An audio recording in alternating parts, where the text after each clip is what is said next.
it's placement. It's recording. It's not personal, it's placement. Now, how many of you all have been accused of not being Christian enough because you let somebody mistreat you? Somebody would mistreat you for weeks, months, years, and they thought that because you said something back to them that you weren't Christian enough, you weren't Jesus enough. But I want to tell you all that sometimes we do have to cut some people loose, we have to untie some people, and it's never personal, it's just placement. Okay, right.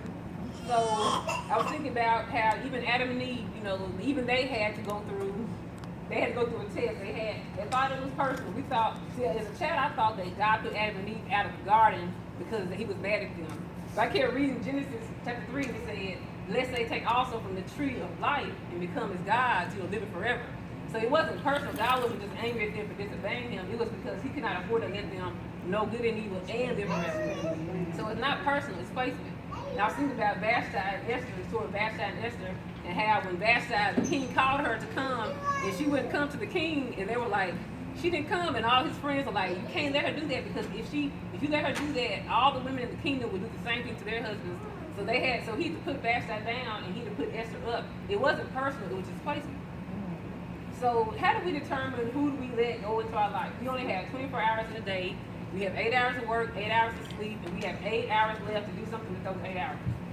And we have to be a good steward of our time. Pastor Hobson always says during offering time, ain't none of this yours. Nothing you have is yours. All of this belongs to God.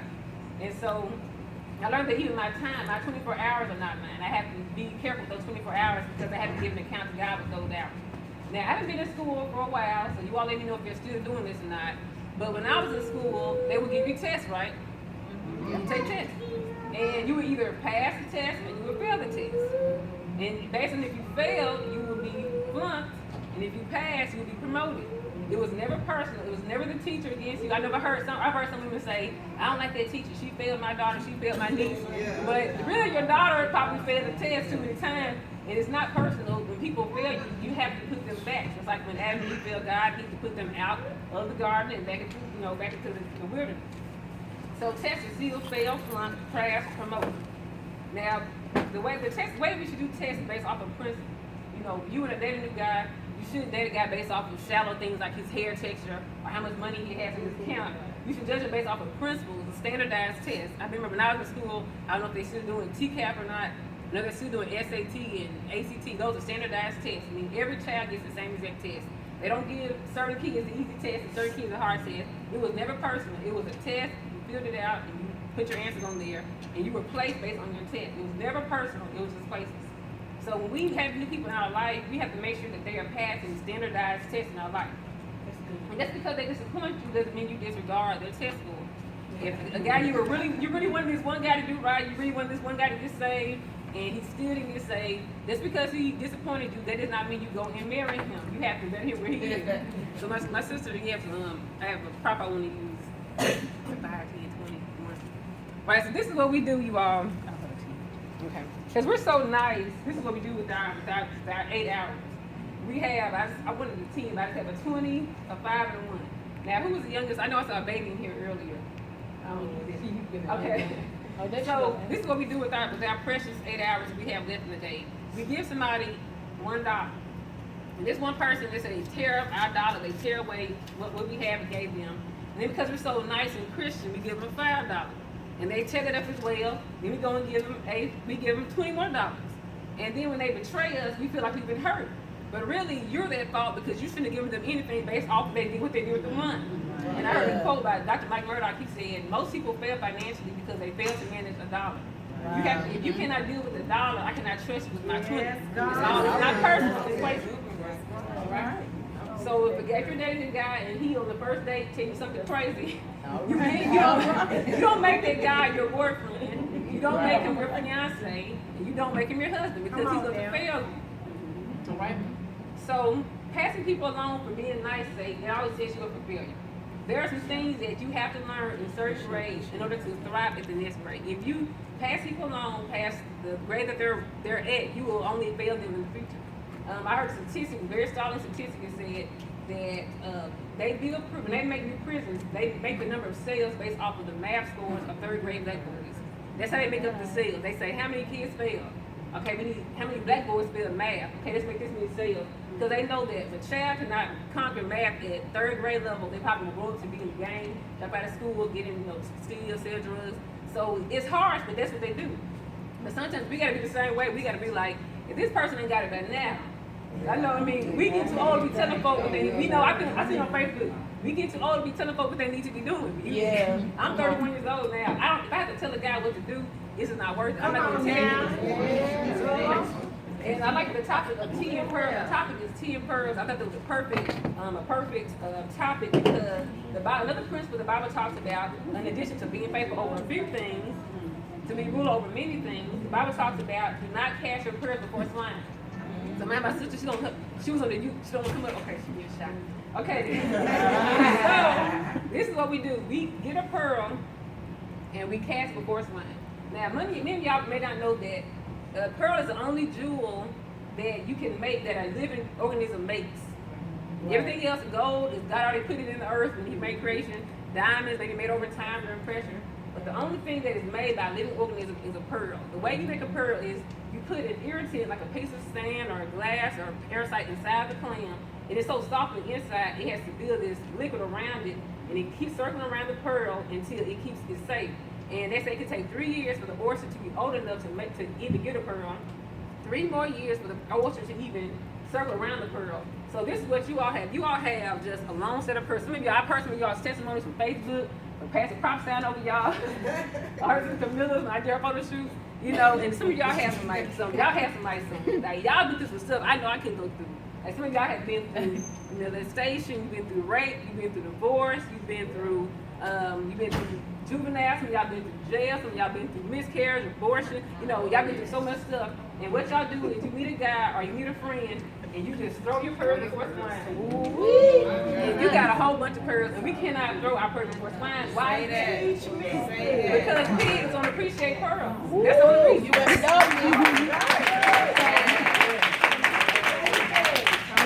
Now, if pigs would appreciate pearls, then we can give pigs pearls. But pigs, to a pig, a pearl is just another rock they stamp all over it. And you had all these experiences that you just threw to somebody who did not deserve it because you did not see how they valued the dog. Wow. So, one thing I want to tell you all is that you all are a CEO. You are a chief executive officer of your life. You are a CEO. It means you have the right to hire, fire, promote, demote, suspend. You can raise, you can pay decrease, you can move over around because you're the CEO of your life. You're the CEO of your life, and you have the right to do what you want with your life. And if people in your life that are not worthy, I know as a Christian, we don't just cut folks off like that. Bible guys have got a reconciliation. But sometimes some folks got to be cut off. Because they know the CEO of my job, I've seen the CEO of my job, he's come there, he's inspired somebody that's on the spot, and we couldn't say nothing to him because he was the CEO. We had to just, okay, Mr. Dan, we go with you because he's the CEO. And so I know every year around in December, y'all come up with resolutions. Some of y'all say, I'm going to go natural, I'm going to write a book, I'm going back to school, I'm going to do all this stuff. But really what you need to be worried about is who you're going to bring into the new year with you. Because the people you bring into the new year with you will put you back. They're the ones who will hold you back from all church achievement. Help us. So, and some folks have no intentions of being there for you. They're playing with you. They're not. I'm an administrator at my job, and I've seen the whole hiring process. We have people that ace interviews. They just come in and do a great interview. But if we were to ask harder questions, we would have seen these people. They steal. They don't quit in 2 weeks of being hired. And so we should have learned that if we just ask harder questions. So you all need to ask harder questions at first. Yeah. So this is what I need for you all to do. Give everyone you know a placement exam. A placement exam. This place is in where they need to be in your life. So the first thing you need to do, let them know what you expect. Like God, He told Adam and Eve what He told Adam and Eve. Do not touch this tree. Do not eat this tree. And then tell them what you will not tolerate. So if someone, for example, tells you, if you hit me, I'm going to hit you back. The man tells you, I'm going to hit me, I'm going to hit you back. But tell them, that's it. I'm not going to tolerate that. It's over. Let them know what you will not tolerate. Let them know the consequences of what if they break what you said. For example, if Adam and Eve, they touched the tree of life, they would surely die. Now, it took about 900 years, but they did eventually die. And then follow through with what you said. If you say you're going to do something, do it. Some people who are parents are here, you may say your child, you hit me, I'm going to take away your tablet for a whole week. And then after 2 days, you get tired and scared, and you can go ahead and get the tablet. You need to follow through with what you said you're going to do because people will not take you seriously. Yes. So after the placement exam, we need to do 4 things. Say, this place Displace. Misplace. Misplace. Replace. Replace. And place. And place. All right, so displace. Displace means altogether, just move away altogether.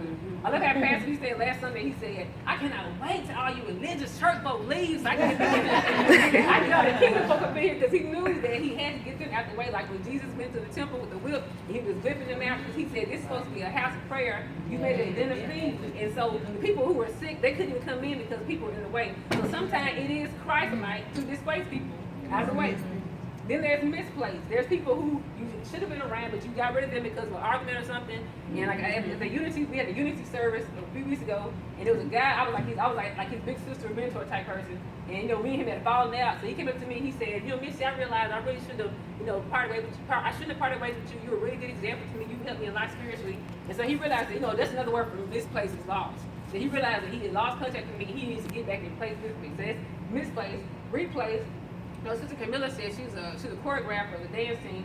So sometimes, she may watch y'all and she may say, you know what, you come up here, you go out there, we're not getting rid of you, we're just putting you moving around. Yeah. You need to come up front, you need to go to the back because it looks better, on camera or for the crowd. And then place, you need to play. Some people you see need to be placed somewhere. Sister Janelle, she saw me on Facebook and she said, I need to place Miss, you need to be speaking tonight.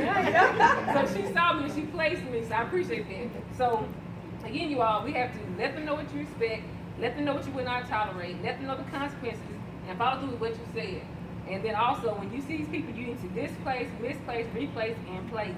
Remember, it's never personal. It's just placement.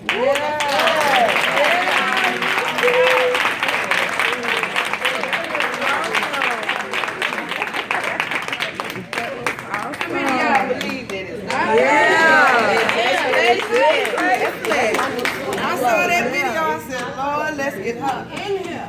That's a gift. But now is the best time.